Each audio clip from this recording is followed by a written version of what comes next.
oceans, rivers, lakes, and mountains have legal rights? Think of your favorite vacation spot, a beach, a lake, a mountain. For me, it's the Puget Sound, a body of water I visit every year. What would these natural places say if they could talk? How do they feel about their own right to be clean and healthy? I imagine the Puget Sound wouldn't be too happy with humans for interfering with its existence. We fill it with sewage, industrial waste, engine oil, gasoline, paint, lawn fertilizers, plastics, and lead and copper. These pollutants, waste of human life, wash into its watershed every time it rains.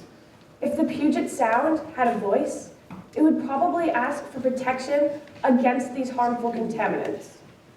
The Puget Sound is not the only victim of human carelessness and negligence.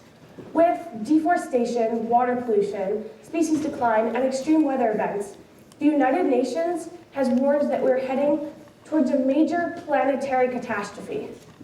This year, 2023, Earth's Overshoot Day is July 27th. As I learned in my AP Human Geography class, this means we're not maintaining a sustainable rate of consumption. We are using Earth's natural goods and resources faster than can be replenished. From January 1st to July 27th, we'll have exhausted all of Earth's natural resources allowed for the entire year in the first 7 months. This means that for 5 months and 4 days, we'll be using more resources than the Earth can keep up with.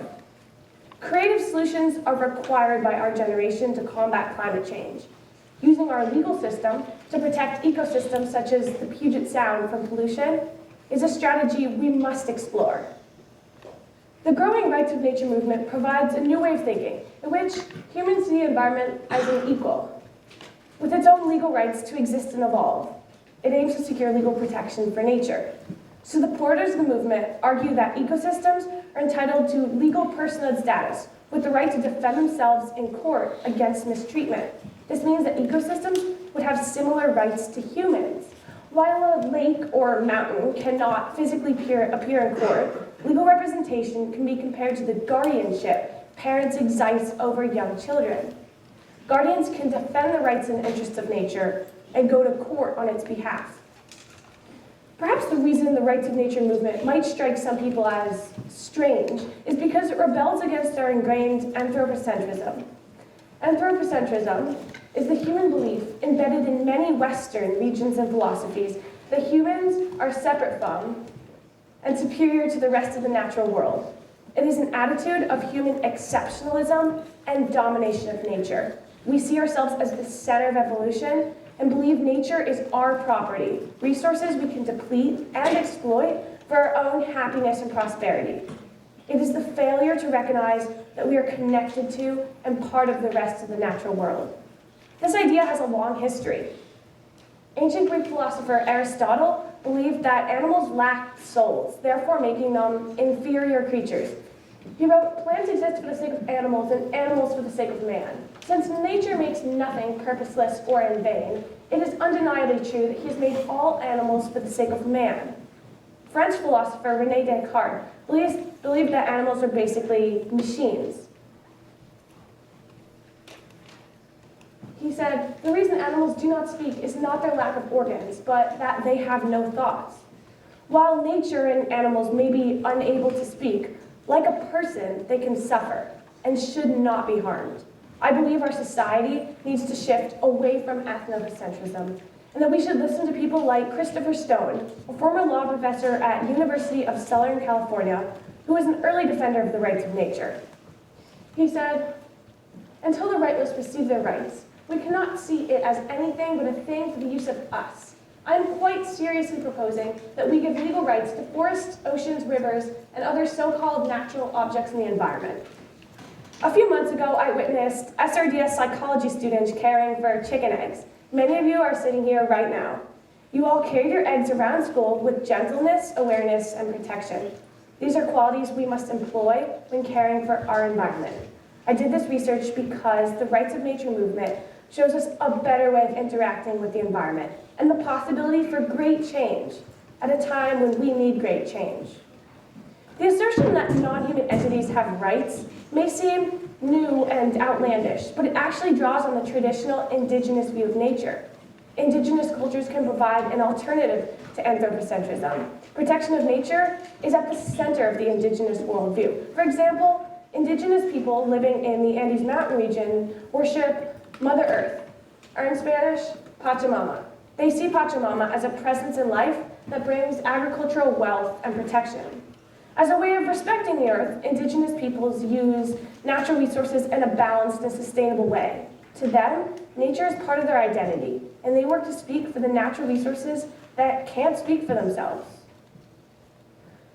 As Chief O'Ryan's Lyons Jr. of the Iroquois Turtle Clan once said, "There is a hue and a cry for human rights. Human rights," they said, "for all people." And the indigenous people said, "What are the rights of the natural world? Where's the seat for the buffalo or the eagle? Who is representing them here in this forum? Who is speaking for the waters of the earth? Who is speaking for the trees and the forests? Who is speaking for the fish, for the whales, for the beavers, for our children?" People in the rights of nature movement are finding inspiration from indigenous teachings. Throughout the world, the movement is making headway. 30 countries have established rights for nature. In 2008, Ecuador became the first country to create a constitution that extended the rights of nature and was an inspiration to countries all around the world. Ecuador, home to the Amazon rainforest and Galapagos Islands, is one of the world's most biodiverse nations. When people realized that environmental rules and regulations were failing to protect the natural land, politicians and environmental activists formulated a plan to improve the country's climate situation. Environmental sustainability is popular among young voters who care about their future. Because 16 is the legal voting age in Ecuador, young people have a lot of power in election results. As a large portion of Ecuador is also made up of indigenous people, the constitutional rewrite was highly supported.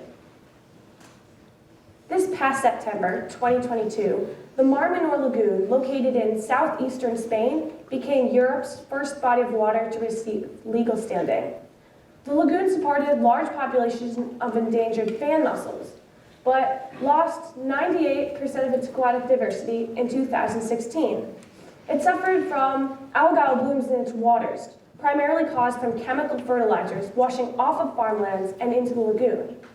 The algae fed on the fertilizers, removed oxygen from the water, and created scum across the surface.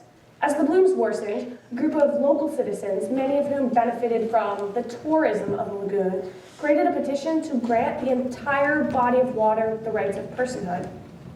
This past September, around 640,000 signatures of Spanish citizens were collected, and on September 21st, 2022, Spain's Senate approved the bill, granting the Mar Menor Lagoon the right to stop its degradation. Lawsuits can now be filed on the lagoon's behalf. The rights of nature is growing tax traction in the US. In 2019, activists sued Orange County, Florida, on behalf of Lake Mary Jane, arguing that the lake has the right to maintain a healthy ecosystem. The Lake Mary Jane lawsuit opposed the development of 1,900 acres of surrounding wetlands into houses and offices. It would result in a decline in both the quantity and quality of water flowing into the lake, effectively threatening ecosystems and wildlife. In 2019, Chuck O'Neill, president of Speak Up Wakiva, proposed an amendment to the Orange County, Florida Charter, requesting that rights be given to the body of water. In 2020, the voters of Orange County passed the amendment with 89% of the vote, allowing anyone to take legal action on behalf of all bodies of water in the county. These are just 3 case studies that caught my attention, but every month there seems to be a new country, region, or city that recognizes the rights of nature. It's usually a 2-step process. First, voters approve a law protecting legal rights of the natural body. And next, a lawsuit is filed on behalf of nature to enforce the law. The Rights of Nature movement is a growing, long-term movement that I look forward to following throughout my lifetime, and it probably will take my lifetime for the notion of legal representation of nature to become accepted worldwide. We need to stop seeing nature existing only as property for humans.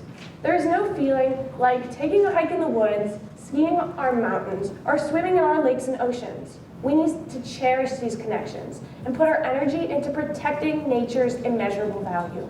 When people feel a connection to the outdoors, they're more likely to take action against environmental problems. While many lawsuits have been successful in recent years, enforcement of the laws has been difficult. These sorts of setbacks are part of the march towards progress. In 1890, no nation offered women the right to vote. Today, women in countries all around the world can vote. All of us must do more on all fronts to avoid the worst aspects of climate change. This spring, I participated in Youth for Climate Action, a program through Cornell University. We learned about different ways to reduce carbon pollution, from sustainable fashion to solar energy, tree planting, composting, and reducing plastics. It will take all of these strategies and more, including the rights of nature movement, to effectively reduce carbon emissions. So what can you do? You can gain more information about our planet's climate crisis and how to slow its effects.